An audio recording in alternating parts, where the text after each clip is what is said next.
Le débat sur la moralisation de la vie publique est beaucoup plus ardu que prévu. La discussion dans l'hémicycle de l'Assemblée nationale a pris beaucoup de retard.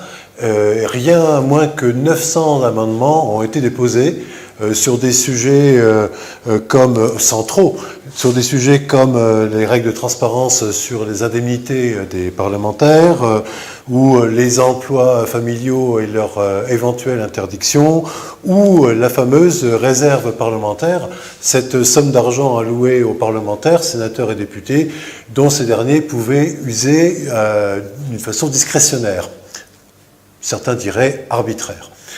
Alors, grosse discussion parce que finalement, rien ne va facilement. Les engagements pris par Emmanuel Macron pendant la campagne présidentielle semblaient relativement simples à énoncer et à respecter. Il se trouve qu'il y a beaucoup d'objections. Sur la réserve parlementaire, alors certains disent que c'est dommage de ne plus subventionner les petites associations. Sur les emplois familiaux, beaucoup plus que pendant la campagne présidentielle, d'ailleurs, ne voient pas le mal à employer, utiliser les services, en tout cas, de son fils, de sa femme, de son mari, etc. Sur les indemnités, alors c'est encore pire parce que là, ça touche au tiroir caisse des députés et des sénateurs sur les indemnités parlementaires. Au nom de la transparence, on ne veut pas perdre un iota de ce que l'on gagnait. Ce qui montre bien au passage que ces indemnités, sans contrôle, octroyées sans contrôle, n'étaient rien d'autre qu'un complément de salaire. Alors qu'à l'origine, ces sommes allouées aux députés et sénateurs étaient destinées à couvrir leurs frais dits de représentation, le costume, le tailleur, l'invitation au restaurant, etc.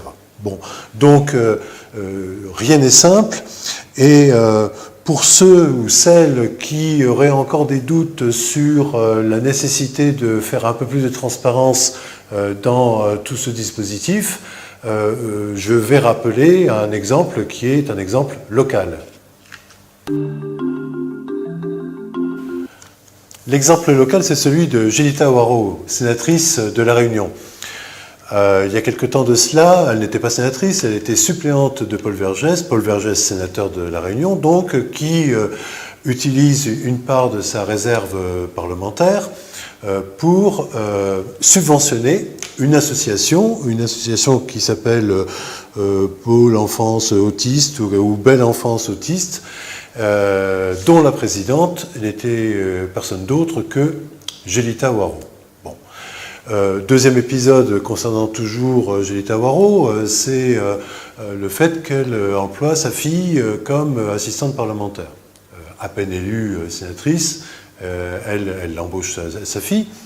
Et quand on l'interroge, le quotidien l'a fait, à la fois sur le versement de la subvention à l'association dont elle était présidente et sur l'emploi de sa fille en tant qu'assistante, elle répond très, très simplement, tant que ce n'est pas illégal, il n'y a aucune raison que je n'utilise pas ce qui est possible de faire. Là-dessus, le gouvernement actuel et le président de la République, singulièrement, ont un point de vue beaucoup plus moral que juridique.